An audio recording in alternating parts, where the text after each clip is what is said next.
નમસ્કાર મિત્રો, તમે પોલાડ ગુજરાત ન્યૂઝ જોઈ રહ્યા છો। હોળી પહેલા પણ ઉધના જંકશન પર મુસાફરોની ભારે ભીડ જોવા મળી હતી। 10,000 થી વધુ લોકો ગામડે જવા રવાના થયા હતા। હોળી તહેવારને હજુ 2 અઠવાડિયા બાકી હોવા છતાં ઉધના જંકશન પર સ્થળાંતરિત કામદારોની ભારે ભીડ ઉમટી પડી છે।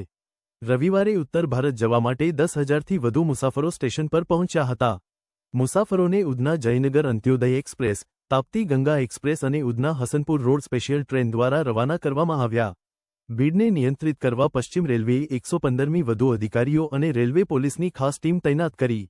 પ્લેટફોર્મ નંબર 6 પાસેના હોલ્ડિંગ એરિયા ભરાઈ જતા મુસાફરોની લાઇન 1 કિલોમીટરથી વધુ લાંબી થઈ ગઈ હતી।